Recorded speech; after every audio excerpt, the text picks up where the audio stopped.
The frost had turned the schoolhouse window into a sheet of pale crystal, and Jessa Lowen stood in the darkness beyond it, her breath ghosting white into the winter air as she listened to the children recite their spelling words. Necessary. The schoolmaster's voice drifted through the glass, patient and measured. Necessary. A chorus of young voices echoed back, stumbling over the double letters.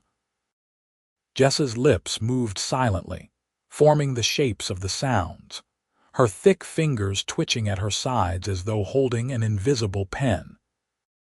She had been coming here 3 evenings a week for the past month, always after she had split and stacked the school's firewood, always standing just beyond the ring of lamplight that spilled from the windows. The door opened with a sudden brightness that made her step back, blinking. The schoolmaster stood framed in the doorway, a tall man with dark hair going silver at the temples and spectacles that caught the light. He wore a waistcoat despite the late hour, every button fastened, his collar pressed and starched. "How long have you been standing out there?" he asked, his voice carrying that same precise articulation he used with the children.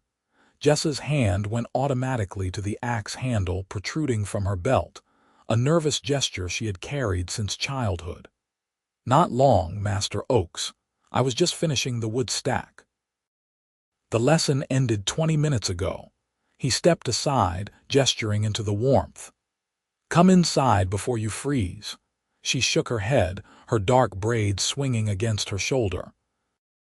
In the lamplight, her skin showed its true color, the deep green of pine needles, darker at her strong jawline where her small tusks emerged. "I should not. The school is closed. The school is mine to open or close as I see fit." Bradford Oakes adjusted his spectacles, studying her with an expression she could not quite read. "You have been listening to the lessons." "Why?" The question hung between them in the cold air. Jessa's fingers tightened on the axe handle. "I need to learn to read. There are parish readers who can help with documents. I need to read my own documents." The words came out harder than she intended. "My family's grazing contract comes up for renewal in spring. We hold summer pasture rights on the high meadow, but every clause is written down, and I cannot check a single line of it.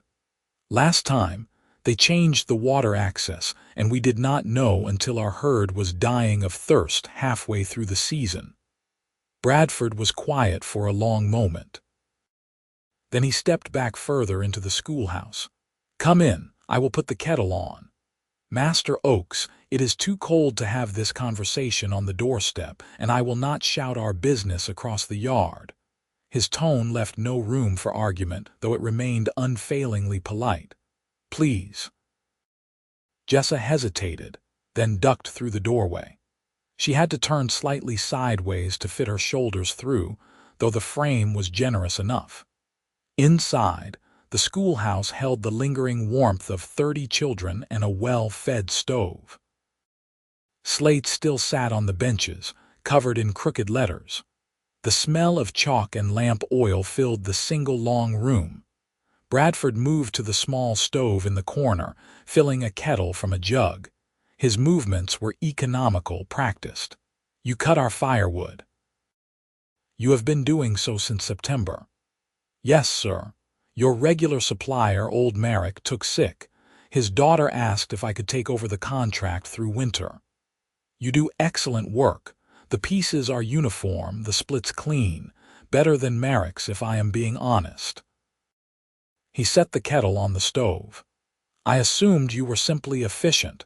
I did not realize you were timing your work to coincide with the evening lessons." Heat crept up Jessa's neck, though it did not show through her green skin. "I did not mean to eavesdrop, truly. But I heard the children reading, and I thought maybe if I listened long enough, the letters would start making sense." "And have they?" "No." The admission cost her something. "They are just shapes. I know some of them now from listening, but I cannot make them into words on my own." Bradford removed his spectacles and polished them on his handkerchief, a gesture she would come to recognize as his way of thinking through a problem. You understand the concept of phonics, that letters represent sounds and sounds combine to form words, in theory. But when I look at a page, it is like looking at tracks in snow when you do not know what made them. I can see something passed by, but I cannot tell you what it was or where it was going. He almost smiled at that, she thought, though it was hard to tell. His face seemed made for seriousness. That is not an unreasonable description of illiteracy. The kettle began to whistle, and he poured water over tea leaves in a small pot. The school board has very specific rules about who may attend the charter school. You would not meet the requirements. I know. I am not asking to attend. I am just, she stopped, unsure how to finish. Hungry, Bradford said quietly. You are hungry to learn, and you have been standing in the cold hoping to catch scraps. He poured 2 cups of tea, added honey to both without asking, and handed one to her. Sit down, Miss Lowen. We have things to discuss. Jessa lowered herself carefully onto one of the student benches. It creaked under her weight. She was not a large woman by Oakes standards, barely 5.5 feet tall, built lean from years of hauling timber, but the furniture was made for children. Bradford took a seat across from her at his desk, cradling his own cup. I will teach you to read, he said, as though announcing the weather. We will have lessons 3 evenings a week after the school day ends, and I have finished my preparations for the next morning. You will arrive at 6 o'clock and we will work until 8. Does that suit your schedule? Jessa stared at him. Master Oakes, I cannot pay you. The firewood contract barely covers my family's winter supplies as it is. I am not asking for payment. Then why would you? Because literacy should not be a privilege reserved for those whose parents can afford the charter school fees. His voice remained level, but something burned beneath it. Because you are willing to stand in the frost to learn, and that deserves to be honored. And because teaching someone who genuinely wants to learn is considerably more rewarding than drilling reluctant children through their multiplication tables. He sipped his tea. I have my reasons. Will you accept the offer? The school board governs the operation of the charter school, which runs from 8 in the morning until 3 in the afternoon. What I do with my own time in my own building is my concern. But if they find out, then we will address that if and when it occurs. Bradford set down his cup. Miss Lowen, I am offering you an opportunity that may not come again. I suggest you take it. Jessa looked down at her hands, scarred and calloused from a lifetime of work, reading. The ability to see the words that governed her family's livelihood, to understand the contracts and notices and laws that shaped their lives. She thought of her mother, squinting at a document while some clerk read it aloud, never sure if the words matched what was on the page. She thought of her younger brothers, bright and quick, who would never attend school because orcs were not permitted. I accept, she said. Thank you, Master Oakes. I will not waste your time. I do not believe you will. He stood, already moving to the slate board at the front of the room. We might as well begin now. Come here. I want to see if you know any letters at all. They worked for an hour that first night. Bradford printed the alphabet in large, clear letters across the slate, pronouncing each one. Jessa could identify perhaps a third of them from her eavesdropping, though she mixed up similar shapes. B and D confounded her. P and R looked identical to her eye. Do not try to memorize them as pictures, Bradford instructed, chalking a large O on the slate. Learn the sound first and the shape will follow. This is ah as in apple, say it. Ah, good, now copy it here. He handed her the chalk. Her first attempt looked like a tent that had collapsed in a storm. Bradford, to his credit, did not laugh. He simply guided her hand through the motion again, showing her the angle of the lines, the placement of the crossbar. You hold the chalk like an axe handle, he observed. Loosen your grip. Writing requires finesse, not force. I have never needed finesse before. Then this will be an education in more ways than one. He stepped back to examine her second attempt, which was marginally better. Acceptable. Continue. By the time they stopped, Jessa's hand ached and her eyes burned from squinting at the slate in the lamplight, but she could write all 5 vowels with something approaching consistency. Bradford walked her to the door, formal as always. 6 o'clock on Monday, he said. Do not be late. I will be here. She paused on the threshold, looking back at him. Master Oakes, why are you really doing this? He considered the question, his face shadowed in the doorway. Because when I was 7 years old, my father died and my mother could not read the settlement papers from his employer. We lost everything: the house, the shop, even his tools. A lawyer had altered the terms, and she signed them believing she was protecting our inheritance. His voice remained steady, but his jaw tightened. I became a teacher so that would not happen to anyone else if I could prevent it. Does that answer your question? Yes, sir, it does. Then good night, Miss Lowen. Mind the ice on the path. She walked home through the winter darkness, her breath streaming behind her, and for the first time in months, the weight of the coming spring did not press quite so heavily on her shoulders. Bradford Oakes had taught for 15 years, and in that time, he had developed certain habits that he considered essential to maintaining order and discipline. He rose at 5 each morning, ate the same breakfast of porridge and tea, and arrived at the schoolhouse by 6:30 to prepare the day's lessons. He kept his desk immaculate, his wardrobe modest but impeccably maintained, and his interactions with the village families polite but distant. He had never, in all those years, found himself watching the clock and willing the afternoon to pass faster. Jessa arrived at precisely 6 o'clock on Monday, her hands scrubbed clean and her hair freshly braided. She had clearly come straight from work. Bradford could smell pine sap and wood smoke on her clothes. She carried a small notebook that looked homemade, the pages unevenly cut and bound with twine. For practice, she explained, holding it up. I thought I should have something to write in besides your slates. That shows initiative. Bradford gestured to the desk he had pulled to the front of the room, close to the stove and the best lamp. We will begin with a review of Friday's lesson, then move on to consonants. They fell into a rhythm over the following weeks. Jessa proved to be a quick study once she understood the underlying logic of phonics. Her memory was excellent. She could recite word lists after hearing them twice, but her hands struggled to keep pace with her mind.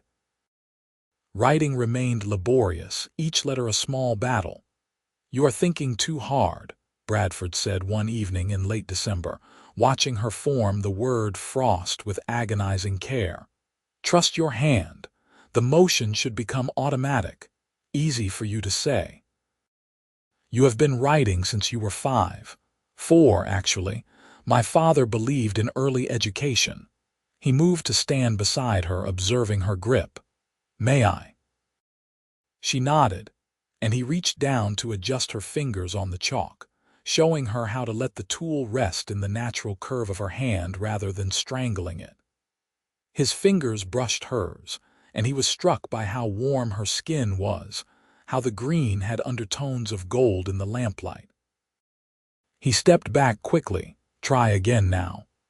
She wrote frost again, and this time the letters flowed with less resistance. She looked up at him with such transparent delight that something in his chest twisted. Better, she asked. Much better. He returned to his chair, forcing his attention back to the primer he was annotating for her. Continue with the word list. I want you to write each one 5 times.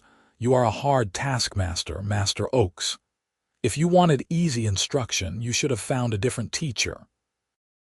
But there was no heat in the words, and when she grinned at him a quick flash that showed the small tusks at the corners of her mouth, he found himself almost smiling back.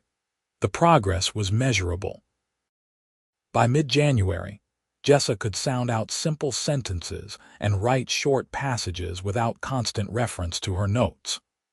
Bradford began bringing in his simplest primers, the ones he used with the youngest charter school students, and watching her work through them with fierce concentration. "This is a child's book," she said one evening, frowning at a story about a dog named Spot. "This is a book appropriate to your current reading level," Bradford corrected. "You have been learning for 2 months, Miss Lowen. You cannot expect to read philosophy yet." "I do not want to read philosophy. I want to read my family's contract, which is written in legal language considerably more complex than this primer. Master the fundamentals and the contract will follow." He set a fresh sheet of paper in front of her. "Now, I want you to write a summary of the story you just read. 3 sentences in your own words." She groaned but picked up her pen. He had graduated her from chalk to ink the week before. "You are enjoying this." "I enjoy watching a student progress." Whether that constitutes enjoyment of this specific assignment is debatable. She shot him a look that might have been irritation or amusement or both, and bent over the page. Bradford watched her for a moment longer than necessary before returning to his own work. He was not a man given to introspection, but he could not deny that something had shifted in his carefully ordered life. He found himself thinking about Tuesday and Thursday and Saturday evenings with anticipation. He bought a better lamp for the schoolhouse and told himself it was simply practical. He stayed late on lesson nights not because the work required it, but because the walk home alone felt too abrupt after hours of companionable work, and he noticed things he had no business noticing. The way Jessa tilted her head when she was puzzling through a difficult word, the quick grace of her movements despite her strength, the rare, full laugh she gave when something genuinely amused her. She was not beautiful by conventional standards. Her features were too angular, her jaw too strong, her skin too decidedly green, but there was something compelling about her. A quality of wholeness, of being entirely and unapologetically herself. He was, Bradford realized with some alarm, becoming attached. "Master Oakes, you are staring." He jerked his attention back to the present. Jessa was watching him, her head tilted in that characteristic way. "I was thinking," he said stiffly. "Apologies." "About what?" The next lesson sequence. "I believe you are ready to move beyond primers." "Truly." Her face lit up. "Truly. I have a simple contract here, a receipt of sale for farming equipment. Nothing as complex as your grazing agreement, but a good starting point." He pulled the paper from his desk drawer. "Let us see how you do." She read it slowly, her lips moving with the words, one finger tracking the lines. When she finished, she looked up with shining eyes. "I understood it. Not every word, but I know what it says. This farmer sold his plow and harrow to his neighbor for £8 and 6 shillings, and the neighbor will pay in 3 installments. Correct. Now I want you to identify any clauses that might be problematic if you were the buyer." They worked through the document together, Bradford pointing out the subtle language that could trap an unwary signer. Jessa absorbed it all, asking sharp questions that showed she understood not just the words but the implications. "You have a good mind for this," he said when they finished. "Legal reading requires attention to detail, and you have that in abundance. I've had to pay attention my whole life. When you cannot read the signs, you learn to read everything else: faces, tones, the space between words." She set the paper down carefully. "But I prefer this." At least the contracts stay still on the page. February came with heavy snows that made the journey to the schoolhouse treacherous, but Jessa never missed a lesson. She arrived covered in snow one evening, Her lips blew with cold, and Bradford immediately put the kettle on and made her sit by the stove. "You should not risk your neck for a reading lesson," he said, wrapping a blanket around her shoulders. "The contract renewal is in 6 weeks. I do not have time to skip lessons for weather. You are progressing well ahead of schedule. A few missed evenings would not set you back significantly, but they would set me back some." She accepted the tea he handed her, cupping her hands around the warmth. "Master Oakes, do you know what happens if my family loses the grazing rights?" He sat down across from her. "Tell me. We have 70 sheep. They need summer pasture, high meadow where the grass is good and the water clean. The valley pastures are too low, the heat and insects will kill them. Without the high meadow contract, we will have to sell most of the flock at a loss, and the wool trade is all that keeps us fed through winter." She stared into her tea. "My mother is too old to start over. My brothers are still young. This falls to me. Then we will make certain you are ready." Bradford stood and fetched a document from his locked desk drawer. "I was saving this, but perhaps now is the time. This is a copy of a standard grazing contract from the county records. Not your family's specific agreement, but close enough to serve as practice." Jessa set down her tea and took the paper with careful hands. She began to read, slowly at first, then with growing confidence. Bradford watched her eyes move across the lines, saw the small furrow between her brows deepen as she worked through the legal terminology. "This clause here," she said, pointing, "about maintenance of fencing. It says the lessee is responsible for upkeep, but it does not specify what happens if the fencing was inadequate to begin with." Good catch. What would you want to add? Language requiring the lessor to provide sound fencing at the start of the term, with maintenance falling to the lessee only after acceptance of the initial condition. Excellent. You are thinking like a negotiator now, not just a reader. He felt a peculiar pride watching her work through the document, marking sections with questions, identifying ambiguities. By the time your contract comes up for renewal, you will be able to hold your own with any land agent in the county. She looked up at him, and there was something in her expression that made his breath catch. "I could not do this without you. You know that, yes. You would have found another way." "No, I really would not have." She set the contract aside. "Master Oakes Bradford, may I ask you something?" He blinked at the use of his given name, but nodded. "Of course. Why do you never call me Jessa? It has been 3 months, and you still say Miss Lowen every time. It would be improper. We are alone in a schoolhouse 3 nights a week. I think propriety is already somewhat strained." Nevertheless, he adjusted his spectacles, discomfited. "You are my student. Maintaining proper forms of address helps preserve appropriate boundaries." "Appropriate boundaries," she repeated, and something flickered across her face. "I see, of course. You are right." There was a silence that Bradford could not quite interpret. He had the sense he had said something wrong, but he could not imagine what. They returned to the contract work, but the easiness had gone out of the evening, replaced by a tension he did not understand.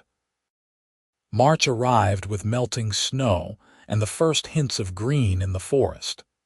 Jessa's reading improved daily, and they moved from practice contracts to actual county records. Bradford obtained copies of water rights agreements, boundary disputes, livestock regulations, anything that might prepare her for the real negotiation to come. "The renewal meeting is in 2 weeks, she said one evening, staring at a particularly dense property clause. "I am terrified I will stand up there and suddenly forget everything. All the words will turn back into meaningless shapes. That will not happen. You have internalized this knowledge. It is not a trick you have memorized. You genuinely understand how these documents work. You have more faith in me than I have in myself. Then borrow my faith until yours catches up." He pulled out a clean sheet of paper. Write me a clause right now from memory. Specify terms for water access rights in a shared meadow situation. Include seasonal provisions and dispute resolution. From memory. I want to see you compose legal language without reference materials. She stared at the blank page for a long moment, then picked up her pen. Bradford watched her write, the letters now flowing with confidence, her brow furrowed in concentration. When she finished, she slid the paper across to him. He read it carefully. The language was clear, the terms specific, the logic sound. It was not perfect, there were a few awkward phrases and one ambiguous pronoun, but it was unmistakably competent legal writing. This is good work, Jessa. She startled slightly, and he realized he had used her given name without thinking. Color rose in her cheeks, a darker green spreading across her face. You called me Jessa. Yes, I apologize. That was, do not apologize. She was smiling now, that rare full smile that transformed her whole face. I liked it. Bradford found he had no idea what to do with his hands. He settled for removing his spectacles and polishing them unnecessarily. Well, as you have proven your competence quite thoroughly, I believe some relaxation of formal address is warranted. Does this mean I can call you Bradford? When we are alone, I suppose it would be acceptable. Good. Because Master Oakes makes you sound about 100 years old, and you cannot be more than what, 35, 38. See? Positively ancient. She was teasing him, he realized. The tension from their earlier conversation had evaporated, replaced by something warmer and more dangerous. Bradford cleared his throat. Yes, well, regardless of my advanced age, we still have work to do. I want you to read this water rights agreement and summarize the key points. They worked for another hour, the conversation flowing easily around the lesson material. When 8 o'clock came and it was time to end, Bradford found himself reluctant to see her go.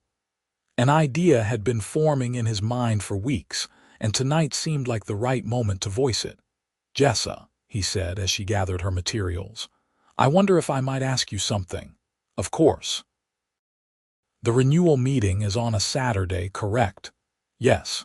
The 28th. Then you will have completed your preparation with time to spare.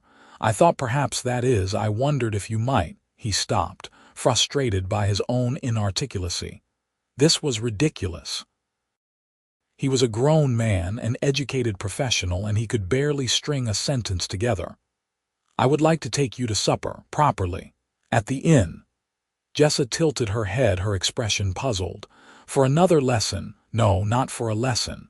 How could he explain this? I would like to share a meal with you in a social capacity, to celebrate your progress and simply to enjoy your company. We share tea here all the time. This would be different. We would go to a public establishment, sit at a table, order food from a menu. Converse without the pressure of lessons. He could feel heat creeping up his neck. It is called a date, a social engagement between two people who wish to know each other better. Understanding dawned slowly on her face, followed by confusion. A date, she repeated, testing the word. We do not have this, my people. How do orcs court, you mean? We do it in work and gifts of meat. If a man is interested, he helps with her family's labor, brings game to the table. If a woman is interested, she accepts the help and shares the meal. There are no appointments. Well, humans make appointments. Bradford was fairly certain he had never been more uncomfortable in his life. It is a way of declaring interest, of setting aside time specifically to explore a potential courtship. You want to court me? The words came out flat with surprise. I realize this may be, that is, I understand if you are not. He stopped, took a breath, and tried again with more composure.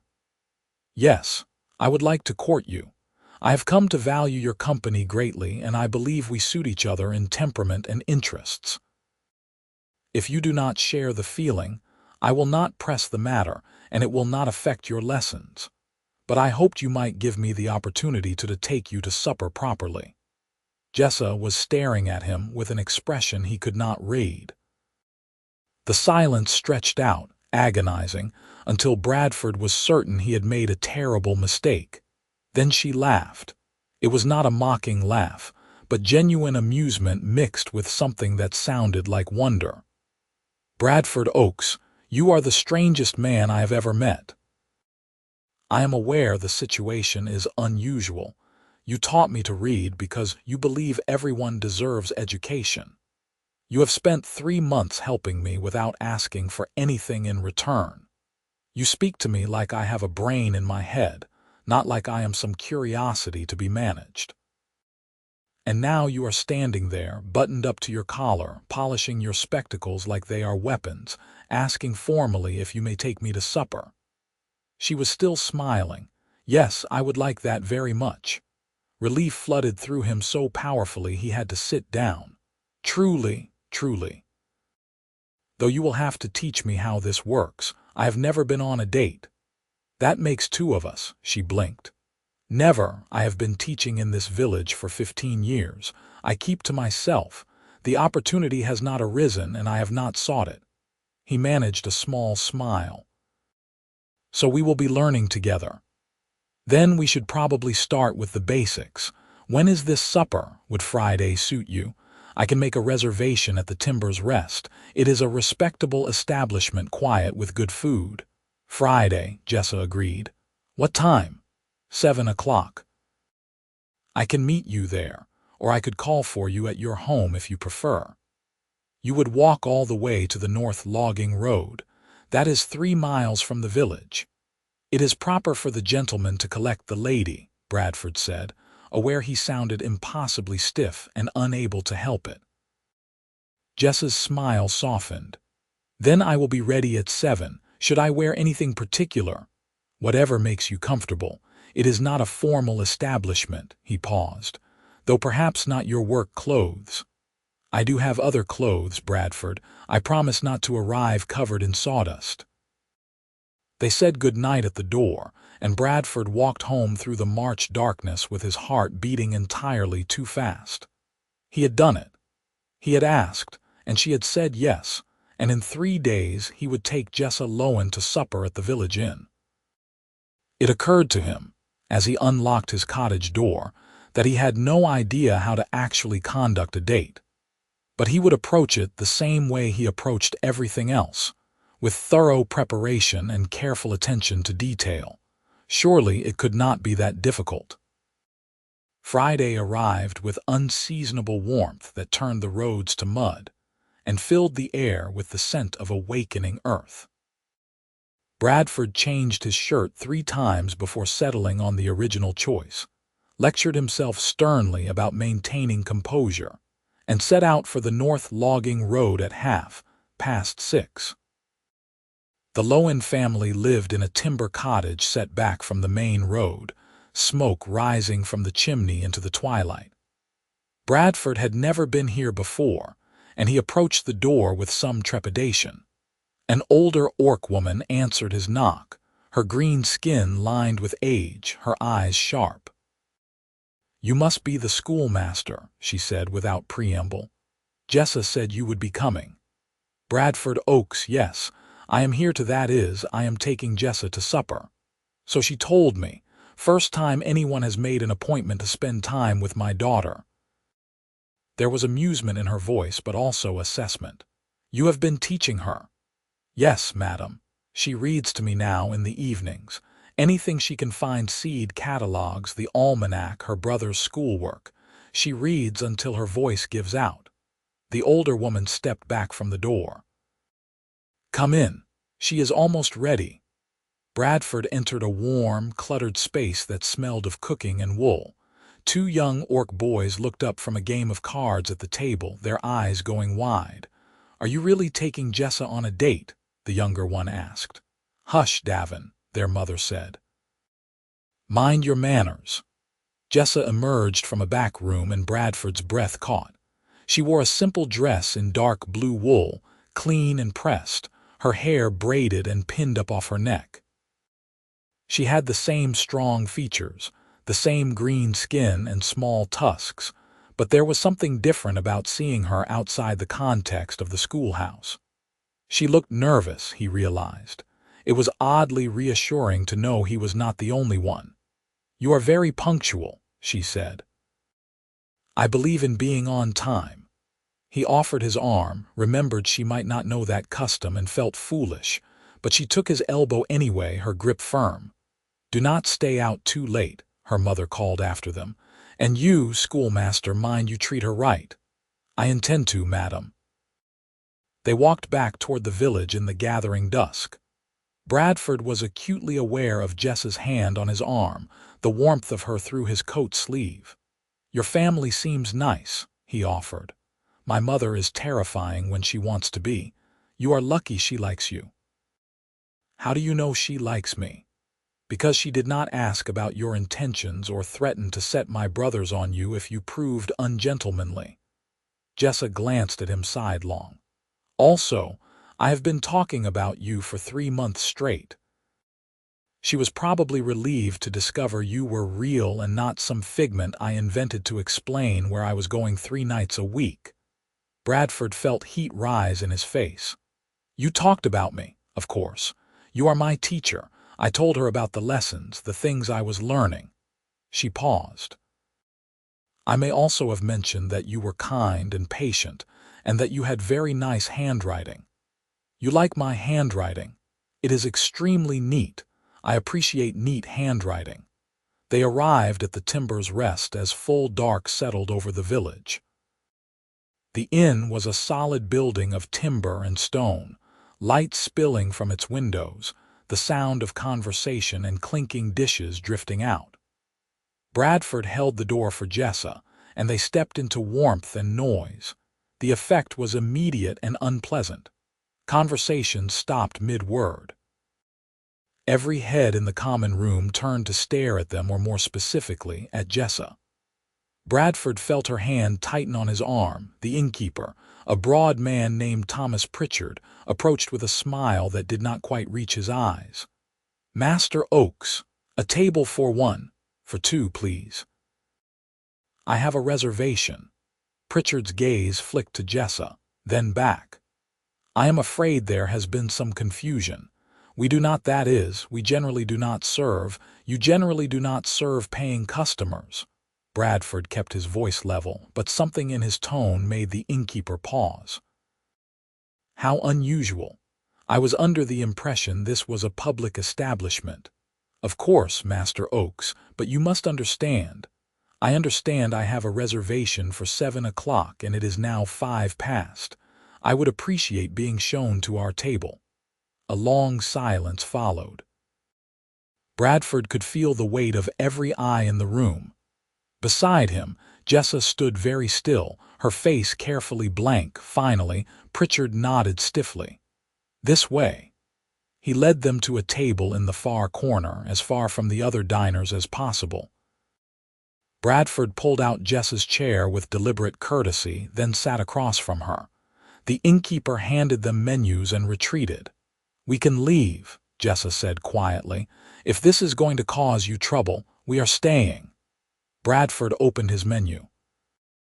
"We have as much right to be here as anyone else, and I will not let small-minded prejudice dictate my actions." He looked up at her. "Unless you are uncomfortable, if you wish to leave, we will leave. But it will be your choice, not theirs." She was looking at him with that expression again, the one he could not quite name. "You really meant it? What you said about your mother, about why you became a teacher? You actually believe everyone deserves the same chances?" "Of course I believe it. Why would I say it otherwise?" "Because people say things all the time they do not mean. But you," she shook her head, "you are exactly what you appear to be. It is remarkable." "I am not sure that is a compliment." "It is the highest compliment I know how to give." They ordered their meal beef stew for both, bread, ale for Bradford, and cider for Jessa. The food, when it came, was good, and gradually the tension in the room eased as the other diners returned to their own concerns. Bradford found himself relaxing into the conversation, the awkwardness of the arrival fading. "Tell me about your family," he said. "I know your mother and brothers, but you have never mentioned your father." "He died when I was 12. Tree felling accident." Jessa broke off a piece of bread. "He was teaching me the trade. I took over his contracts afterward, with help from my uncles until I was old enough to manage alone. That is young to lose a parent. It is. But he taught me well before he went. I know timber, how to read the trees, which ones are ready to fall and which ones need another season. It is good work when the weather cooperates." She smiled slightly. "Less good in winter, but that is what the firewood contracts are for. You enjoy it. The work itself." "I do. There is something satisfying about felling a tree cleanly, about reducing it to usable lumber. It is like solving a puzzle, figuring out the grain, the best way to split it, how to get the most from each piece." She took a sip of cider. "It is not what I dreamed of as a girl, but dreams do not feed families." "What did you dream of?" She looked surprised by the question. "I do not know that anyone has ever asked me that. I wanted to raise horses, I think. Beautiful ones, fast and strong. I wanted to train them, to understand them." Her expression turned wistful. "But horses need grazing land, and grazing land costs money we did not have, so I cut trees instead." "It is not too late, necessarily.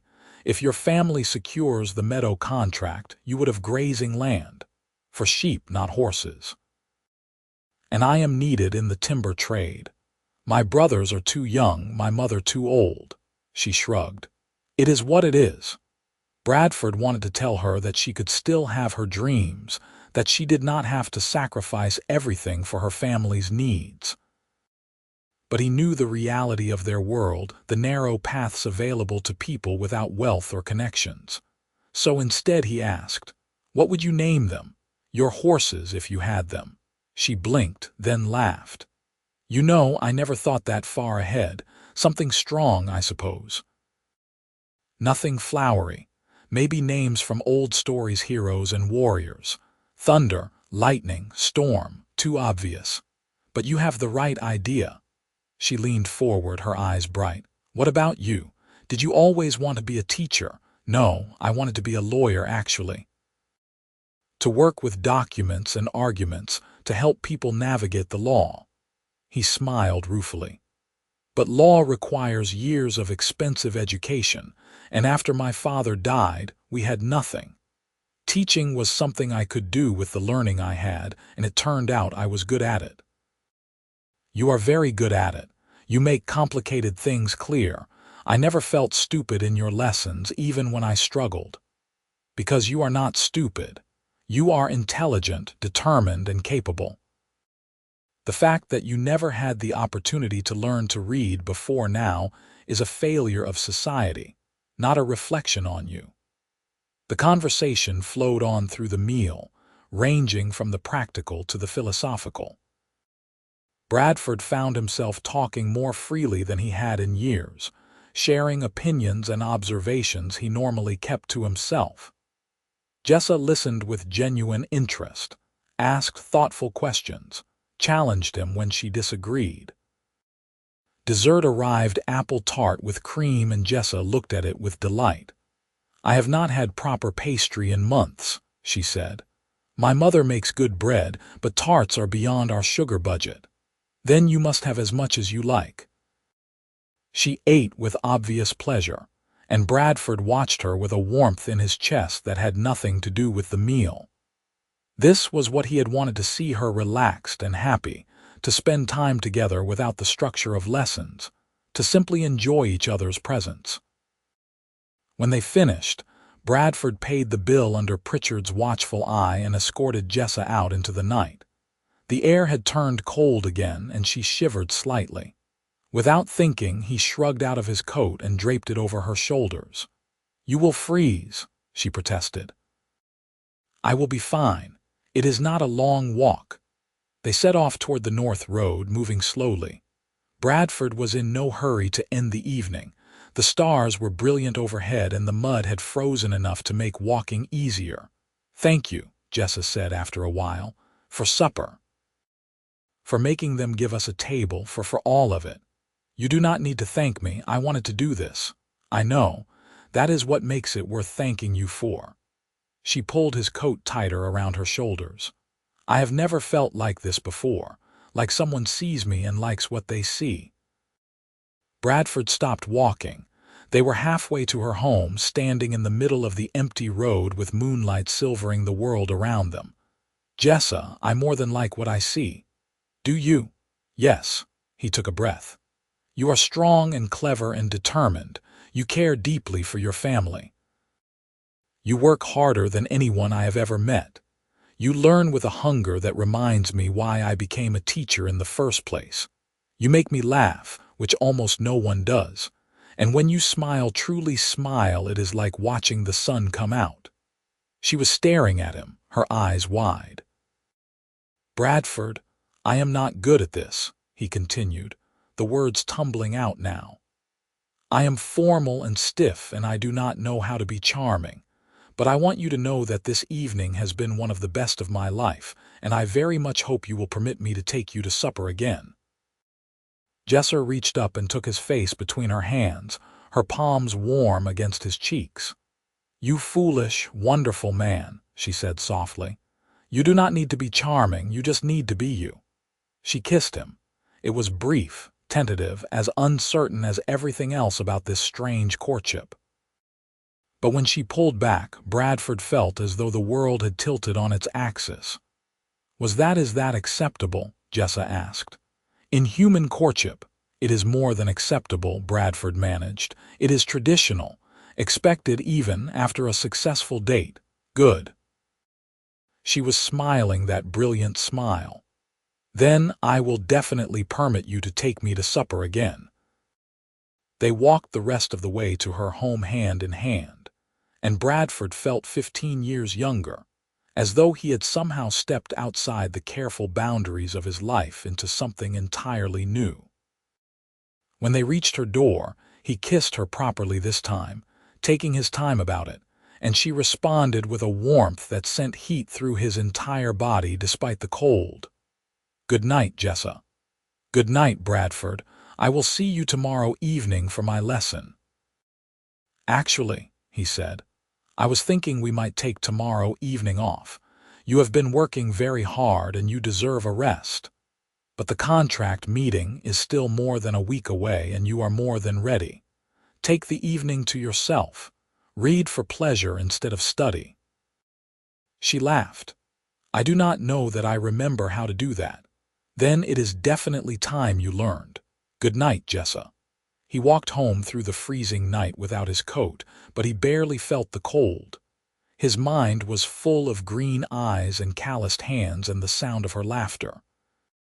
Somewhere in the past 3 months, he had fallen completely and irrevocably in love, and he could not bring himself to regret it.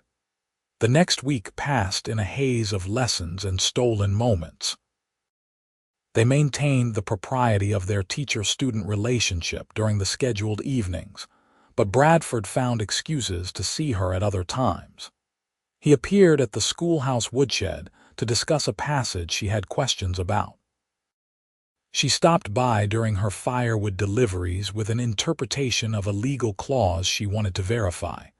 They took another supper at the inn, and this time the stairs were fewer, the service slightly warmer. Progress, Bradford thought, came in small increments. "The contract meeting is on Saturday," Jessa said over her stew. "I am nervous. You are ready. What if they try to change terms and I do not catch it? What if I freeze up and cannot read at all? Then you ask for time to review the document. You are not required to accept or reject on the spot." He reached across the table and took her hand. "You are prepared, Jessa. Trust yourself." She turned her hand over, lacing her fingers through his. "Will you come to the meeting? I know it is not your business, but I would feel better knowing you were there." "Of course I will come." Saturday arrived gray and cold, with the threat of late snow in the air.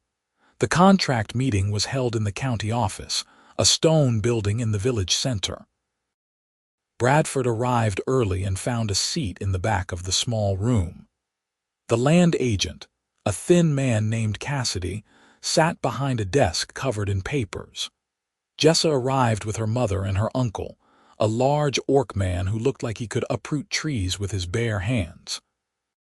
Cassidy looked surprised to see Bradford. "Master Oakes, this is a private land negotiation. The proceedings are open to the public per county statute," Bradford replied mildly. "I am here to observe." The agent's eyes narrowed, but he said nothing. When Jessa and her family were seated, he pulled out a thick document and began to read the terms aloud, speaking quickly and running the clauses together. "Wait," Jessa said.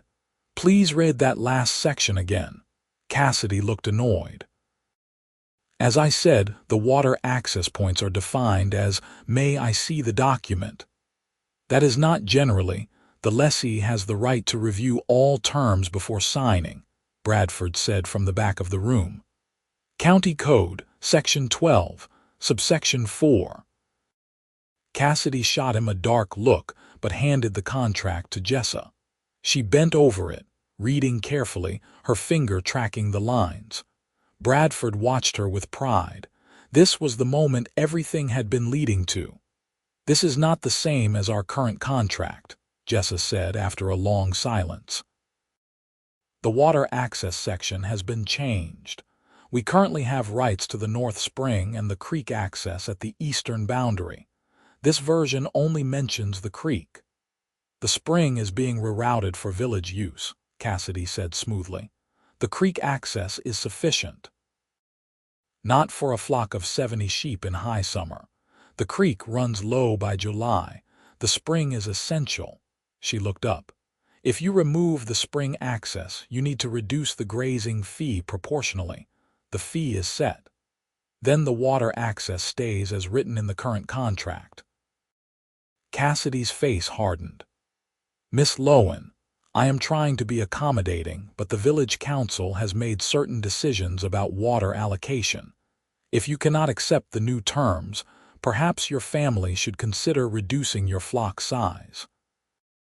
Or perhaps the village council should honor existing contracts," Bradford said, standing. "The Lowen family has held those grazing rights for 30 years. If the council wishes to alter terms, they need to provide equivalent compensation or alternative access." "This is a private negotiation, Master Oakes. Your input is not required. Actually, as a voter and taxpayer, my input on the use of public lands is very much relevant." Bradford moved forward to stand beside Jessa's chair. "May I see the contract?" She handed it to him, and he read through it quickly. His suspicions were confirmed. "The spring redirection has not been approved yet. I saw the council minutes. It is still under discussion. You are attempting to remove a right based on a change that has not even been authorized. That is an administrative detail. That is a material misrepresentation of the contract terms."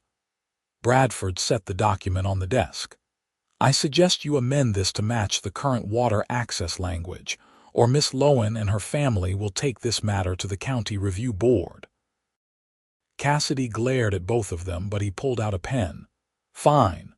The water access remains as currently written, but the fee increases by 10%. 5%, Jessa countered, in line with the standard rate adjustment for grazing contracts. 8. 6. And you include a clause guaranteeing the fencing is sound at the start of the term, with inspection required before we move the flock up." Cassidy looked like he had bitten into something sour, but he made notes on the contract. "Anything else?" Jessa read through the rest of the document carefully, asking for clarification on 2 more points and catching another small change that would have disadvantaged her family. By the time they finished, the contract was fair, and Cassidy was thoroughly irritated. I will have the clean copy ready for signature in 3 days, he said stiffly. You can collect it Wednesday. I will be here. Jessa stood, gathering her mother and uncle. Thank you for your time, Mr. Cassidy. They left the office together, and as soon as they were out of earshot, Jessa's uncle let out a booming laugh. That was the best thing I have seen in years. Did you see his face when you caught the water claws? I was terrified, Jessa admitted, but I knew what to look for. Bradford made sure of that. Her mother touched Bradford's arm. Thank you for teaching her and for standing with us today. It was my pleasure, madam. Jessa walked Bradford back toward the school, her hand tucked into his elbow. I did it. I actually negotiated a contract. You did more than that. You held your own against a man who was trying to take advantage of you, and you won. Bradford felt an almost painful surge of pride. I knew you could do it. I could not have without you. The reading and writing, perhaps.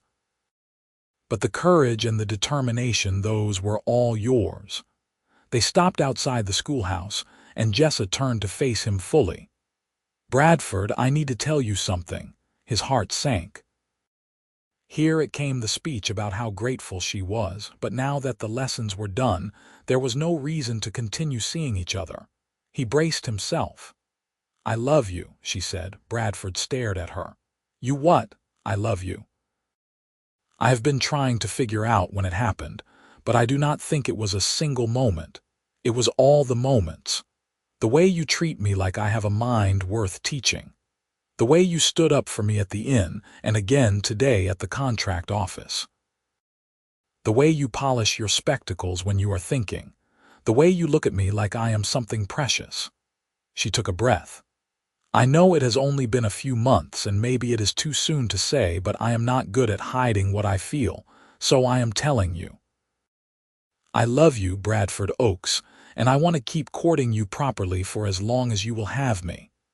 Bradford forgot about propriety, forgot about who might be watching, and pulled her into his arms.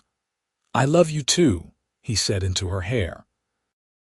I have loved you since you wrote your first sentence and looked so proud you could burst. I love you desperately and completely, and I want far more than just courtship.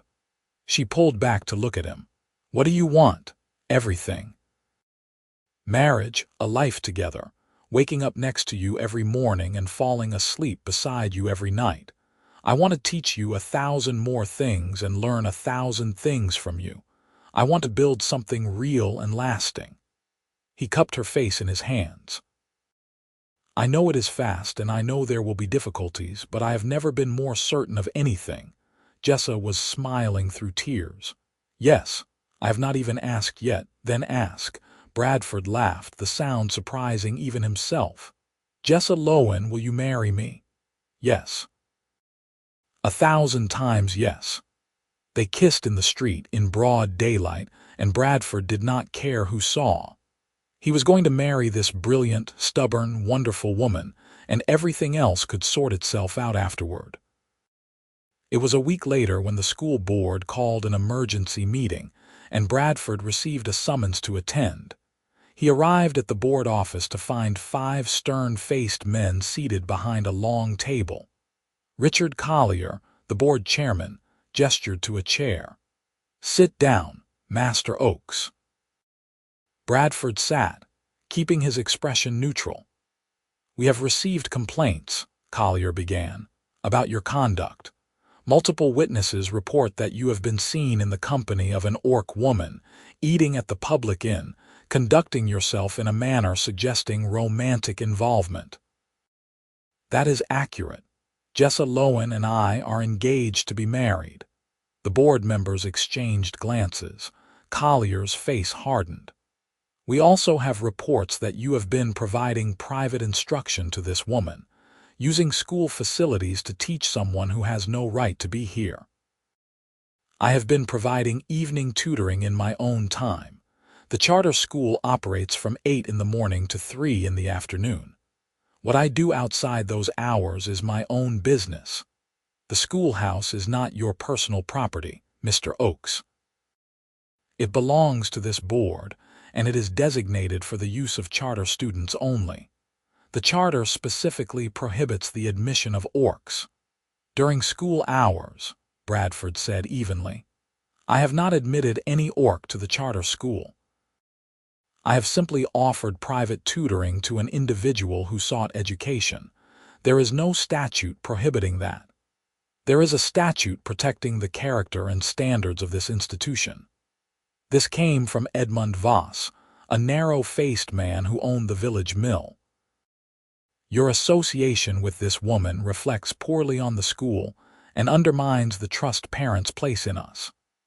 My association with Jessa Lowen reflects my personal values, which include the belief that education is a right, not a privilege reserved for the wealthy. That is a noble sentiment, Collier said, his tone making it clear he thought it anything but. However, we must consider the reputation of the school. If parents believe you are more interested in teaching orcs than their own children, they may withdraw their students. Enrollment is already down this year. Bradford kept his temper with effort. Enrollment is down because you raised fees by 20%. That has nothing to do with my personal life. Nevertheless, we believe it would be best if you focused your attention on your official duties and ceased these evening activities. Collier folded his hands. We are not asking, Master Oakes, we are instructing. And if I refuse, then we will be forced to reconsider your position here. The threat hung in the air, cold and clear. Bradford looked at each of them in turn, these men who cared more about appearances than education, who would rather maintain their prejudices than expand opportunities. An idea came to him, fully formed and audacious. Gentlemen, he said slowly, I have a counter-proposal. I will stop using the school building for private tutoring. However, I would like to establish an evening school open to all residents of the district regardless of race or economic status. It would meet outside of charter school hours and would be entirely separate from the charter school operations. Absolutely not, Voss said immediately. We will not have this building turned into a circus for every vagrant and mongrel in the county. I did not say it would be in this building. I will find alternative space. A barn, perhaps, or someone's large shed. All I ask is that the board not interfere with the operation of a separate, privately organized educational effort. Collier's eyes narrowed. What you are describing would still reflect on the school. People will associate any teaching you do with this institution. Then perhaps you should consider whether the problem is the teaching or your own prejudices. Bradford stood. I am going to open an evening school for anyone who wants to learn. I will do it with or without this board's approval. You can choose to be part of expanding education in this community, or you can choose to stand in the way. But you cannot stop me from teaching in my own time, on private property, to willing students. We can terminate your employment, Voss snapped. You can try. But I suspect the village will have questions about why their schoolmaster was dismissed for the crime of teaching people to raid. Bradford moved toward the door. Good evening, gentlemen. I will submit my proposal for the evening school in writing by the end of the week. He left before they could respond, his heart hammering. He had just all but guaranteed himself a fight with the board, possibly cost himself his position, and committed to running 2 schools simultaneously. Jessa was going to think he had lost his mind. She was waiting for him outside his cottage when he arrived home, sitting on the step. She stood when she saw him, concern written across her face. Your neighbor said the board called you in. What happened? Bradford unlocked the door and ushered her inside. I appear to have started a minor revolution. He explained the meeting, the board's ultimatum, and his counter-proposal. Jessa listened in silence, her expression unreadable. An evening school, she said when he finished. For everyone. Yes. It would meet 3 nights a week, teach basic literacy and numeracy, Maybe some practical skills like contract reading and bookkeeping. Anyone who wants to learn could attend, free of charge. Bradford, they will fire you for this. Probably. But I cannot, Jessa. I cannot keep teaching only the children whose parents can afford the fees while everyone else goes without. I have been doing it for 15 years, telling myself I was making a difference, but I have only been making a difference for the privileged few. He took her hands. You changed that. Teaching you reminded me why I became an educator in the first place. I cannot go back to pretending it is enough. She was looking at him with that expression again, the one that made his chest feel too small for his heart. You are going to lose your job and your home for this. The schoolhouse comes with the position. I know, but it is the right thing to do. Then we will do it together. Jessa squeezed his hands. My uncle has a barn he uses for equipment storage. It is not fancy, but it is big enough for a classroom. I will ask if we can use it. You do not have to. Yes, I do. You taught me to read so I could protect my family. Now I want to help other people have the same chance. We do this together, Bradford. That is what a partnership means. He kissed her then, deeply and thoroughly, until they were both breathless. Have I mentioned that I love you? Once or twice. But I do not mind hearing it again. They spent the evening drafting a proposal for the evening school, laying out the curriculum, the schedule, and the logistics. Bradford would teach literacy and numeracy. Jessa offered to teach practical mathematics, measuring, weights, basic accounting. They would need primers, slates, chalk, paper. Bradford had some supplies saved and they could beg or borrow the rest. We should ask around the village, Jessa suggested. See who else might want to help. Maybe someone could teach a trade skill or help with the advanced students. That is a good idea. The more people involved, the harder it will be for the board to shut us down. By the time Jessa left, they had the bones of a real plan. Bradford submitted the written proposal to the school board on Wednesday, formally requesting their acknowledgement that he had the right to conduct private educational activities outside of school hours. He received a terse reply on Friday. The board neither approves nor condemns your proposed evening school, but wishes to make clear that any activities reflecting poorly on the charter school may result in disciplinary action. It was not permission, but it was not an outright refusal either. Bradford decided to take it as a victory. Jessa's uncle agreed to let them use his barn, and they spent a weekend cleaning it out and setting up makeshift benches. Word spread through the village with surprising speed. Bradford found himself approached by people he barely knew, a farm wife who wanted to learn to write letters to her sister, a young man who needed to pass a reading test for a job, an elderly man who had always been ashamed he could not read his own name. The first evening class was scheduled for a Tuesday in mid-April. Bradford arrived early, nervous in a way he had not been since his first day of teaching. Jessa was already there, arranging slates on the benches. "How many do you think will come?" she asked. "I have no idea. Maybe 5. 10 if we are lucky." By the time 6 o'clock came, there were 23 people crowded into the barn. Orcs and humans, young and old, farmers and tradespeople. They sat on the rough benches and looked at Bradford with a hunger he recognized. He stood at the front of the barn, his throat tight with emotion. "Good evening," he said. "My name is Bradford Oakes and this is Jessa Lowen. We are here to teach anyone who wants to learn. It does not matter how old you are, what you look like, or how much money you have. If you want to read and write and understand the world better, you are welcome here." A hand went up in the back. "What does it cost?" "Nothing. This school is free to all." Another hand. "What if we are slow learners? What if we cannot keep up?" "Then we slow down until everyone understands." "We are not here to fail anyone. We are here to help you succeed." The relief on their faces was almost painful to see. These were people who had been told, implicitly or explicitly, that education was not for them. Bradford felt a fierce determination to prove them wrong. They started with the basics: alphabet recognition, simple phonics, holding a pen correctly.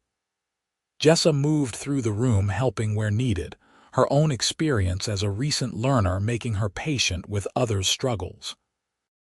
Bradford watched her explain a letter formation to an older orc woman with the same care he had shown her, and felt his love for her deepen impossibly further. The first class ran long. No one wanted to leave. When they finally dismissed at 8:30, people lingered to ask questions, to request extra help, to simply express their gratitude. "Same time Thursday?" a young orc man asked. "Same time Thursday," Bradford confirmed. "And Saturday morning at 10. They locked up the barn and walked back toward the village together, exhausted and exhilarated. 23 students, Jessa marveled. "Bradford, we had 23 people. We are going to need more supplies and possibly more teachers." But he was grinning. "It worked, Jessa." "It actually worked. Of course it worked. You are an excellent teacher." She bumped his shoulder with hers. "Though I may have to revise my opinion about your handwriting being your best feature." "Oh, what has surpassed it?" "Your absurd, wonderful belief that you can change the world one reading lesson at a time. It is not absurd if it is true." They were still laughing when they rounded the corner and nearly collided with Edmund Voss. The board member stepped back, his face twisting with distaste. "Master Oakes. I heard about your little barn school. How quaint." "Good evening, Mr. Voss." Bradford kept his voice neutral. "Was there something you needed?" "Just confirming what I already knew. You are wasting your talents on mongrels and illiterates who will never contribute anything meaningful to society." His gaze flicked to Jessa with open contempt. "Though I suppose you have already lowered your standards considerably in your personal life." Bradford felt Jessa tense beside him, but he kept his hand steady on her arm. "I would be careful about insulting my fiancé, Mr. Voss. I am generally a patient man, but there are limits." "Fiancé," Voss sneered. "You are actually going to marry this creature. Tell me, Oakes, have you considered what your half-breed children will look like? Assuming she can even bear them." The world narrowed to a pinpoint. Bradford was aware of his hand curling into a fist, of Jessa's grip tightening on his arm, of a roaring in his ears that might have been his own pulse or might have been rage. "Bradford," Jessa said quietly. "He is not worth it." She was right. But it took everything he had to unclench his fist and step back. "You are a small, bitter man, Edmund Voss," he said, his voice shaking. "And I pity you. Good evening." He steered Jessa past Voss and kept walking, not trusting himself to stay if they stopped. Behind them, he heard the board member call out, "You are finished, Oakes. Do you hear me? Finished?" They walked in silence until they reached Jessa's home. Only then did Bradford allow himself to lean against the fence and take a shaking breath. "I wanted to hit him," he admitted. "I have never wanted to hit anyone in my life, but I wanted to hit him." "I know, I felt you shaking." Jessa took his face in her hands. "But you did not. You were better than him. He called you a creature. He called me worse than that, but his words do not change who I am." Her thumbs brushed his cheekbones. "I love you for wanting to defend me, but I do not need defending from small men with small minds. I need you whole and free, not arrested for assault." Bradford managed a weak laugh. "You are far more sensible than I am. One of us has to be." They stood there in the moonlight, holding each other, until Bradford's breathing steadied and the anger faded to a dull ache. "He is going to make trouble," Jessa said finally. "You know that, yes?" "Yes. I expect the board will move against the evening school now." They were willing to tolerate it as long as it stayed quiet, but Voss will make it a crusade. "What will you do? Keep teaching? "What else can I do?" She smiled at him, sad and proud at once. "Keep teaching. It is what you are best at." The trouble came faster than Bradford expected. On Monday, he arrived at the charter school to find a notice on the door. Master Bradford Oakes is hereby suspended from his duties pending a formal review of conduct unbecoming to his position. The school will be closed until a replacement instructor can be arranged. Bradford read the notice 3 times, his mind working through the implications. Suspended, not dismissed. They had not built a case strong enough for termination yet, but they were working on it. And closing the school punished the charter students' families, putting pressure on him to resign. He was removing the notice when a voice called his name. Robert Shaw, a farmer whose daughter attended the charter school, was hurrying across the square. "Master Oakes, what is this about the school being closed?" Bradford handed him the notice. Shaw read it, his face darkening. "This is Edmund Voss's doing. He was at the tavern last night, ranting about how you had disgraced the school with your mongrel-loving ways. I am sorry your daughter is caught in the middle of this. Do not apologize.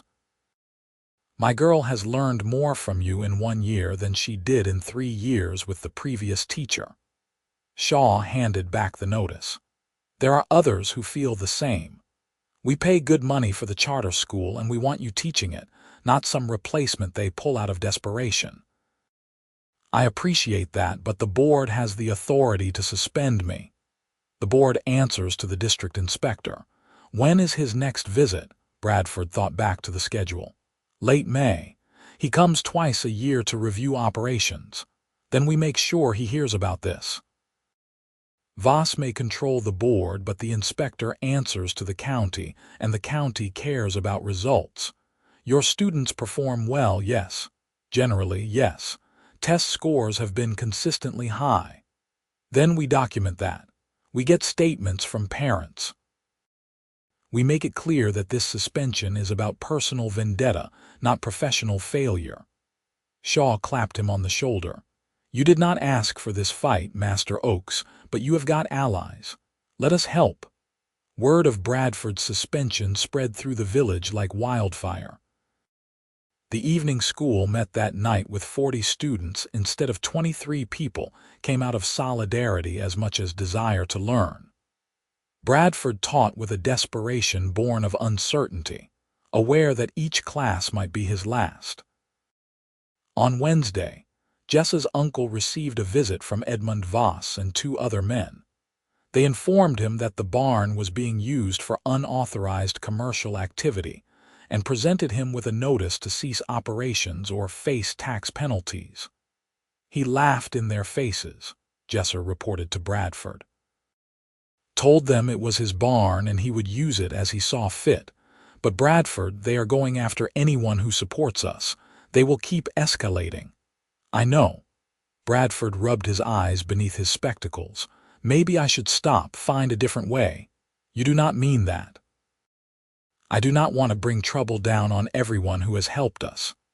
"Then you should have thought of that before you reminded us what courage looks like." Jessa took his hands. "You are not the only one with a stake in this anymore. Those people in the barn, they need this school. We all do. So we keep going until someone physically bars the doors." The confrontation came to a head on the night of the district inspector's visit. Bradford was conducting the evening class when the barn doors opened, and Inspector Marcus Wendell entered, followed by the full school board and a handful of village residents. The room fell silent. Wendell was a severe-looking man in his 50s, with iron-gray hair and a face that gave nothing away. He surveyed the barn classroom, taking in the mixed crowd of humans and orcs, the makeshift benches, the slates and papers. "Master Oakes," he said. "What is this?" Bradford set down his chalk. "Good evening, Inspector. This is an evening school for adult literacy. We meet 3 times a week to teach basic reading, writing, and arithmetic to anyone who wishes to learn. This was not authorized. It is not part of the charter school operation. This is a private educational effort conducted outside school hours and off school property. Wendell's gaze moved to the students, and these people pay for this instruction. No, sir, it is free to all. Free. The inspector's tone was unreadable. Master Oakes, you were suspended from your charter school position due to concerns about your conduct. Operating an unauthorized school seems to validate those concerns. Edmund Voss stepped forward, his expression triumphant. Inspector Wendell, I think you can see the problem clearly. Master Oakes has lost sight of his professional responsibilities in favor of this absurd crusade. He has brought disrepute to the charter school, alienated the community, and wasted valuable time on students who will never benefit from education. Never benefit, Bradford repeated, his voice low and dangerous. Inspector, may I show you something? He gestured to Jessa, who stood and came forward. This is Jessa Lowen. 4 months ago, she was completely illiterate. She could not read a word or write her own name. 3 weeks ago, she successfully negotiated a complex grazing contract, caught multiple attempts to alter unfavorable terms, and secured her family's livelihood for another year. She did this because I taught her to read. Bradford pulled a slate from one of the students, an older human woman. This is Margaret Thorne. She has been attending for 3 weeks. Margaret, would you read what you have written? The woman stood, trembling slightly. My name is Margaret Thorne. I live on Willow Road. I have 3 children. The words were halting, uncertain but clear. 3 weeks ago, Margaret could not write a single letter, Bradford said. Now she is composing sentences. Tell me, Inspector, does she look like someone who cannot benefit from education? Wendell's expression had shifted, though Bradford could not read what to. Mr. Voss, you claim Master Oakes has alienated the community. Is that accurate? Before Voss could answer, Robert Shaw stood up. No, sir, it is not. I am Robert Shaw, and my daughter attends the charter school. Master Oakes is the best teacher this village has had in decades. My daughter reads at a level 2 years above her age because of his instruction. This suspension is Edmund Voss's personal vendetta, nothing more. Other parents stood, voicing support. Even some who did not have children in the school spoke up, praising Bradford's dedication and the value of the evening classes. Voss's face had gone dangerously red. These people do not understand the larger principles at stake. We cannot have the charter school associated with mongrels and the rabble. The barn went completely silent. Inspector Wendell turned to Voss slowly. I beg your pardon. Did you just refer to prospective students as mongrels? I was speaking of the Oakes. I know exactly what you were speaking of. Wendell's voice had gone cold. Mr. Voss, the county's position on education is very clear. Literacy is a public good that benefits all members of society. We do not restrict access based on race, class, or any other factor. If anything, we encourage initiatives that expand educational opportunities. But the charter school specifically, the charter school has operational guidelines that were established to maintain educational standards, not to encode prejudice. Wendell looked at Bradford. Master Oakes, I have reviewed your charter school performance records. Your students consistently score in the top quartile for the district. Attendance is high, parental satisfaction is high, and you have personally mentored 3 students who went on to advanced studies. You know why you were really suspended? Because I am engaged to marry an Orc woman, and I teach reading to people the board believes should remain ignorant. That was my assessment as well. Wendell turned to the board members. Gentlemen, I am reinstating Master Oakes effective immediately. The charter school will reopen tomorrow morning. Furthermore, I am recommending that the county formally recognize this evening school and provide it with a modest operational grant. Voss looked like he might have a stroke. You cannot, this is board business. The board governs the charter school's daily operations. I govern the board's adherence to county education policy, and this board has badly overstepped. Wendell's gaze swept the room. Master Oakes is providing a valuable service to this community at personal cost and without compensation. That should be celebrated, not punished. He turned back to Bradford. Submit a formal proposal for the evening school's recognition to the county office. Include your curriculum, your attendance records, and testimonials from students. I will personally ensure it receives a fair hearing. Bradford found he had to clear his throat before he could speak. Thank you, Inspector. I will submit the proposal this week. Wendell nodded, then addressed the room at large. I apologize for the interruption. Please continue your lesson. He left, taking the board members with him. Voss cast one last venomous look at Bradford before following. When the doors closed, the barn erupted in cheers. Jessa threw her arms around Bradford, laughing. You did it. We did it. The inspector did it, really, but yes. He was grinning so hard his face hurt. The evening school is official, or will be once the county approves it. Robert Shaw clasped his hand. Well fought, Master Oakes. Now get back to teaching. My daughter needs you at the charter school tomorrow, and I need you to teach me percentages on Thursday. They finished the lesson in high spirits, and when everyone had gone, Bradford and Jessa stood in the empty barn surrounded by slates and papers and the lingering smell of chalk dust. What happens to Voss? Jessa asked. I imagine the inspector will recommend his removal from the board. He made his prejudices too explicit to ignore. Good. She leaned against him, and he wrapped his arms around her. I was terrified they were going to take this away from us. So was I, but we had help. That is what I did not account for, how many people would stand with us if we gave them the chance. What now? Now we get married. Bradford pulled back to look at her. We have been engaged for a month, and I have been too preoccupied with fighting battles to actually plan a wedding. That seems backwards. Jessa's smile was pure joy.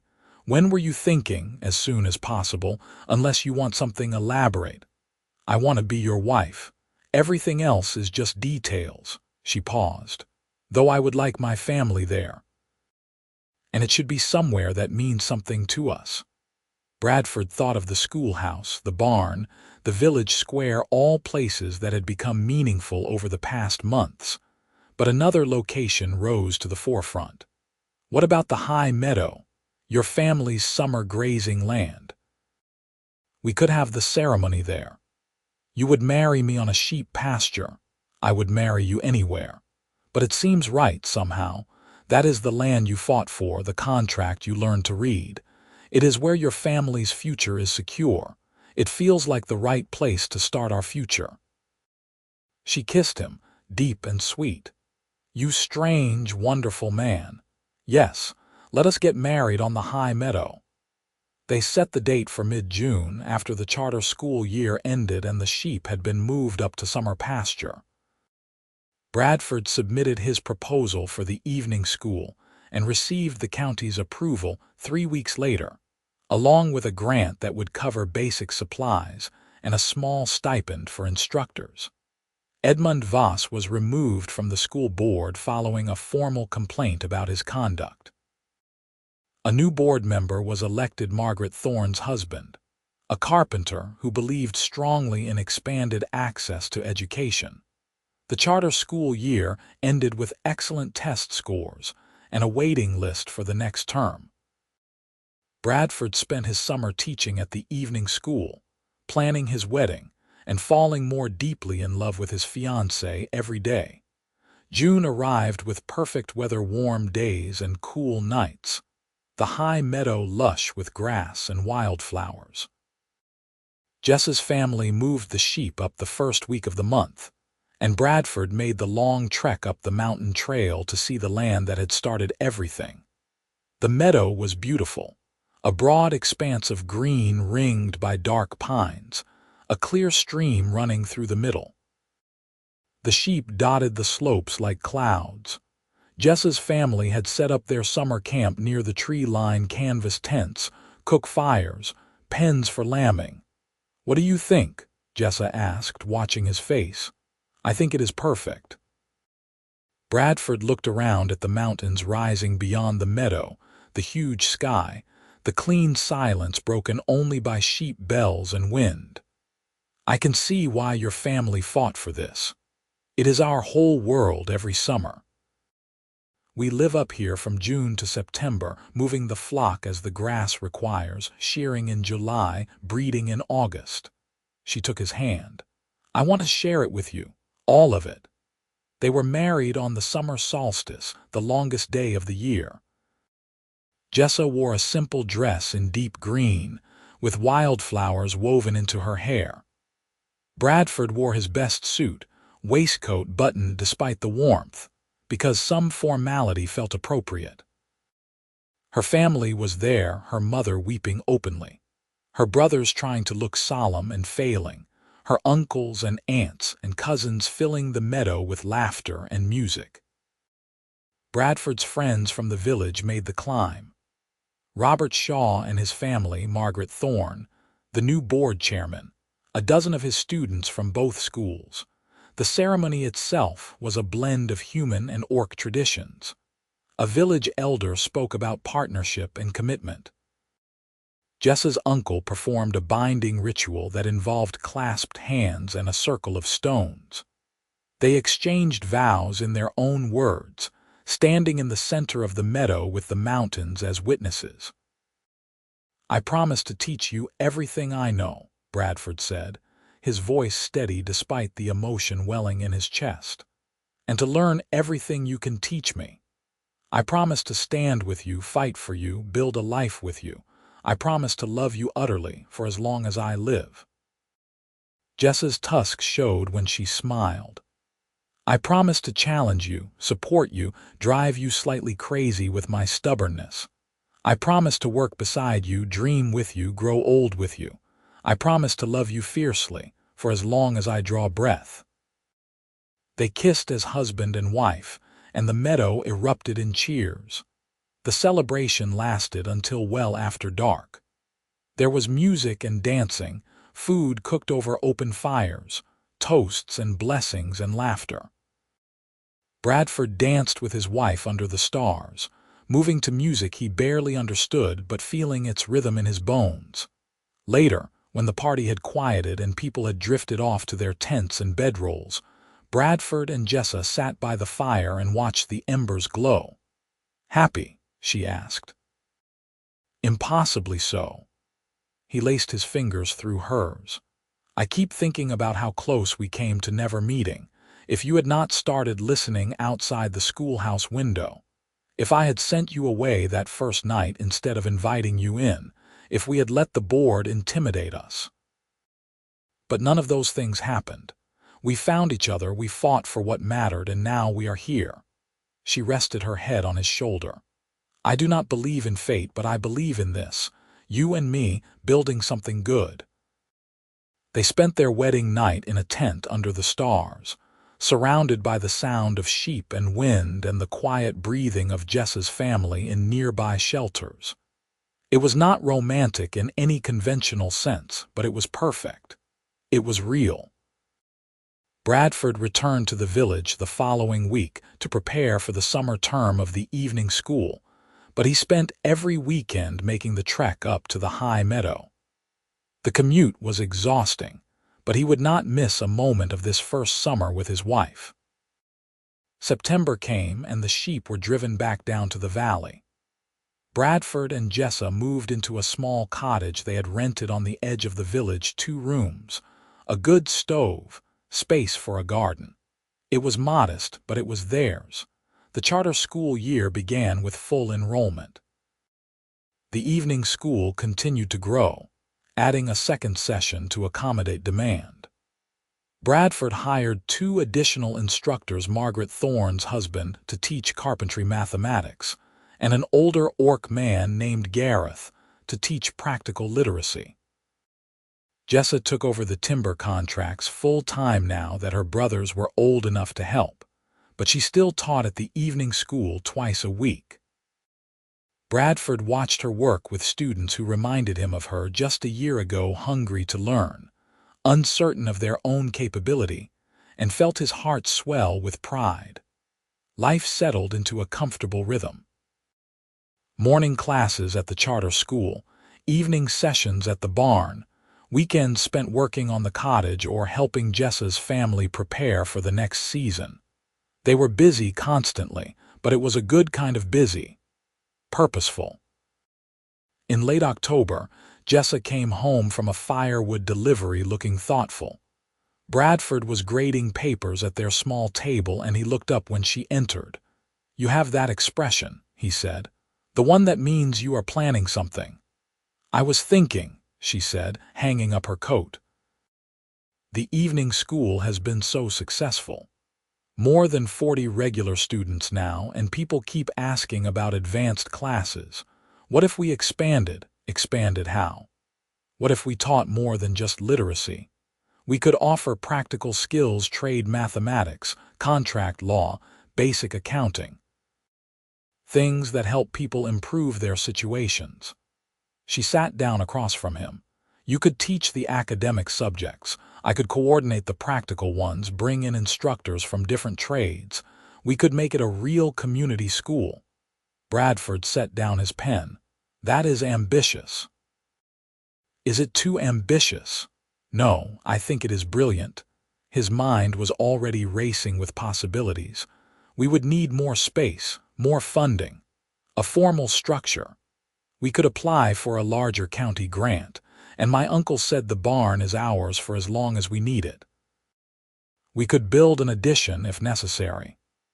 They spent the evening planning, sketching out curriculum ideas and making lists of potential instructors.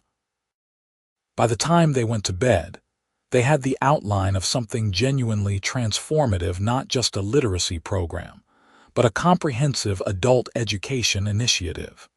Bradford submitted the expanded proposal to the county in November. The response came in January, along with a grant 3 times the size of their original funding, and a letter from Inspector Wendell commending their initiative. The Bradford Oakes Community School opened officially in March, with classes in literacy, numeracy, contract law, bookkeeping, carpentry, animal husbandry, and basic medicine. Bradford served as headmaster, Jessa as coordinator of practical education. They had 8 instructors and 73 students in the first month. Spring came, and with it the renewal of Jessa's family's grazing contract. This time, Jessa walked into the county office with confidence, read through the entire document on her own, and signed her name in clear, practiced letters. Bradford watched from the back of the room, bursting with pride.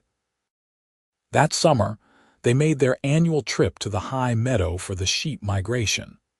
They stayed for a month this time, Bradford teaching reading to Jessa's younger cousins while Jessa helped with the flock. They slept in a tent under stars so bright it seemed impossible, made love to the sound of wind in the pines, talked about their future late into the night. "I want children," Jessa said one evening as they lay tangled together in their bedroll. "Someday, when we are ready." Bradford's hand found hers in the darkness. "How many somedays are we talking about?" "Maybe not that many." He could hear the smile in her voice. "I am 31, Bradford. If we are going to do this, we should probably start thinking seriously about it. Then let us think seriously about it." "What would you want for our children?" "A good education, obviously. You would never allow anything else." She laughed quietly. "A home where they feel safe and loved, the freedom to be themselves, whether they take after you or me or are some strange combination of both. And siblings. I do not want an only child growing up alone." How many are we planning for in this scenario? I do not know. 2, 3, we will see what happens. She rolled to face him, her eyes gleaming in the starlight. What do you want? Everything you just said.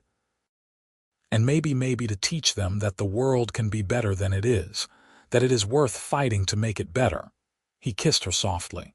But mostly I just want them to be happy and loved, which I know they will be because you are their mother, and you are their father. They will grow up surrounded by books and high expectations and the finest handwriting in the county. That sounds like a good life to me. They came down from the mountain in August, and by October Jessa's suspicions were confirmed. She was pregnant. Bradford received the news with a mixture of joy and terror that made Jessa laugh until she cried. You teach children every day, she pointed out. Why are you panicking about our own? Because those are other people's children. This is ours. There is an enormous difference. Fair point. She took his hand and placed it on her still flat stomach. We have months to prepare, Bradford, and we will figure it out together, just like everything else. The pregnancy progressed smoothly through fall and winter. Jessa continued working until January, when the weight of carrying a child made timber work too dangerous. She focused on the community school instead, developing new curriculum and recruiting instructors. Bradford fussed over her constantly, which she tolerated with amused patience. He read every book on childbirth and infant care he could find, until Jessa finally told him that their baby did not need a professor, just a father who loved them. Spring came again, and with it a daughter. Hannah Oakes arrived in early April, tiny and furious and absolutely perfect. She had Bradford's dark hair and Jessa's green skin, small tusks already visible in her infant mouth, hands that gripped with surprising strength. Bradford held his daughter for the first time and felt something fundamental shift in his understanding of the world. This small person, this perfect combination of him and Jessa, this life they had created together, she was possibility made flesh. Hello, Hannah, he whispered, and she opened eyes the color of forest moss and seemed to look directly at him. Jessa watched from the bed, exhausted and radiant. What do you think? I think I am going to worry about her every day for the rest of my life. Good. That means you are doing it right. They brought Hannah home to the cottage and discovered the joys and terrors of new parenthood. Sleepless nights and endless diapers, the miracle of her first smile, the terror of her first fever. Bradford taught his classes in a haze of exhaustion, but he had never been happier. The community school continued to grow. By Hannah's first birthday, they had 100 regular students and a waiting list. The county had recognized it as an official educational institution, which came with increased funding and oversight, but also legitimacy. Bradford reduced his charter school teaching to half-time so he could focus on the community school and fatherhood. It meant less income, but Jessa's timber contracts were thriving, and between them, they made enough to live comfortably. Hannah grew into a bright, curious toddler who showed early signs of her mother's determination and her father's love of learning. She attended the community school from age 3, sitting in on beginning literacy classes and absorbing everything like a sponge. When Hannah was 4, Jessa became pregnant again. Their second daughter, Nora, arrived in winter, smaller and quieter than her sister, but just as perfect. Bradford juggled teaching with 2 young children and wondered how his own parents had made it look so easy.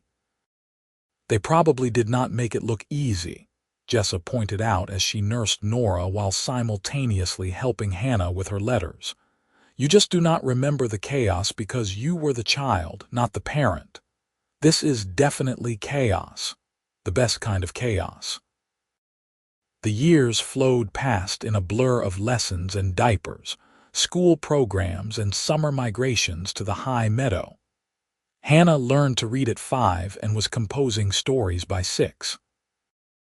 Nora proved to have a gift for numbers, solving arithmetic problems in her head faster than Bradford could write them down. The community school became a permanent fixture of village life. It moved into its own building eventually, a large structure built with county funds and community labor. Bradford oversaw the academic programs, while Jessa managed the practical training, and together they created something that genuinely changed lives. Students from the first literacy classes went on to open businesses, negotiate fair contracts, teach their own children to read. The evening sessions became a gathering place for the community, a space where humans and orcs worked side by side toward common goals. Edmund Voss left the village eventually, unable to stomach the changes he had failed to prevent. No one missed him. Bradford continued teaching at both schools until he was 60, when he finally stepped back from daily instruction to focus on curriculum development and teacher training. Jessa ran the practical education programs until she was 65, then handed the reins to a younger instructor and spent her time on the timber business and spoiling her grandchildren, because there were grandchildren, eventually. Hannah married a human scholar and had 3 children. Nora married an orc tradesman and had 4. Bradford and Jessa's cottage was constantly full of little ones asking for stories, demanding to be taught letters, showing off their latest accomplishments. "Remember when it was just you and me in a schoolhouse, learning vowels?" Jessa asked one evening. They were sitting on their porch watching the sunset, grandchildren playing in the yard, the sound of laughter drifting through the open windows. "I remember thinking you would probably give up after a few weeks. That learning to read was too hard for someone starting as an adult." Bradford shook his head. "I have never been happier to be wrong about something. I remember you asking me to supper and having to explain what a date was." Jessa leaned against his shoulder. "I thought you were the strangest man I had ever met.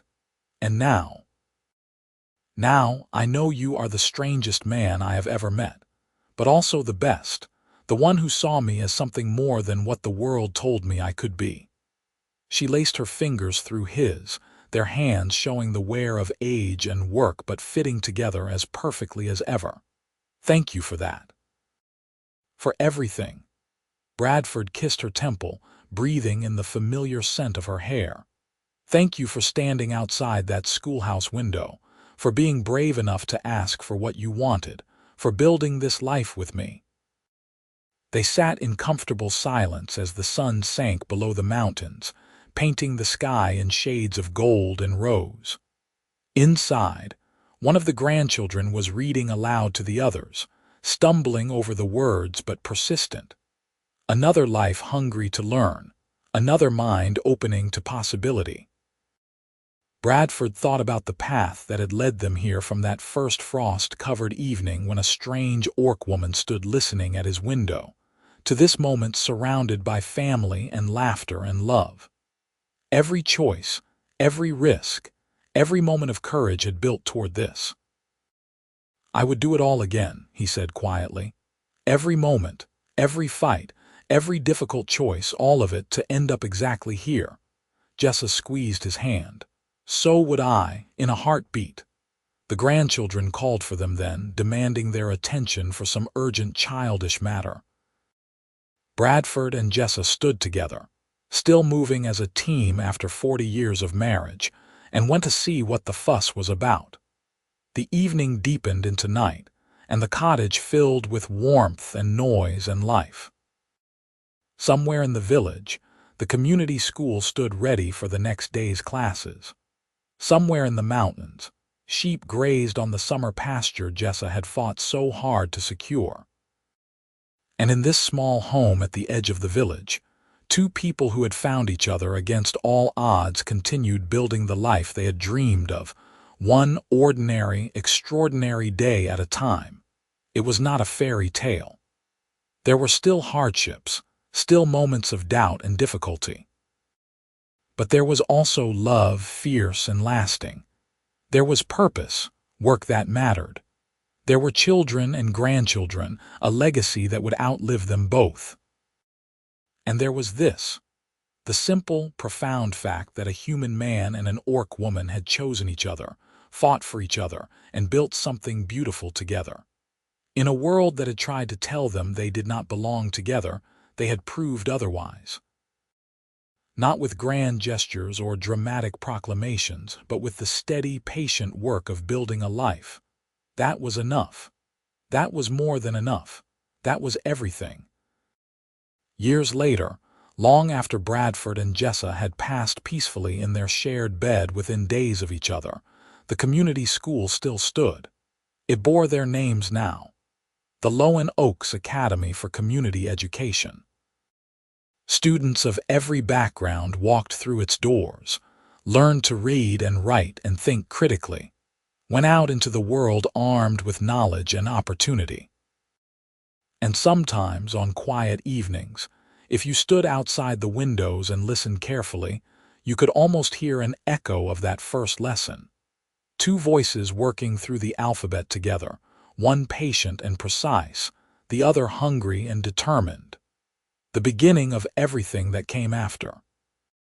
The moment when teaching became more than just instruction, and learning became transformation. The story of the schoolmaster and the orc woman who taught each other what it meant to love, to fight, to hope. The story that started with a simple question, "Will you teach me to read?"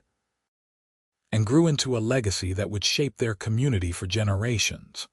The story that proved, beyond any doubt, that the most powerful magic in the world is not spell or sword, but the simple act of one person seeing another's potential and saying, "Yes, you can. Let me help you try." And in the end, that was the lesson that mattered most. Not grammar or arithmetic, not contract law or practical skills, but the fundamental truth that every person deserves the chance to learn, to grow, to become more than the world expects them to be. That was what Bradford taught. That was what Jessa learned. And that was what they gave to everyone whose life they touched. The gift of possibility, freely offered and fiercely defended. A gift that could not be taken away once given, that multiplied with each person who received it and passed it on. The lesson that truly never ended, because it was written in hearts instead of books, and carried forward by every student who ever sat in that barn or that schoolhouse or that academy, and discovered they were capable of more than they had dreamed. That was the legacy. That was the happy ending. And it was more than enough.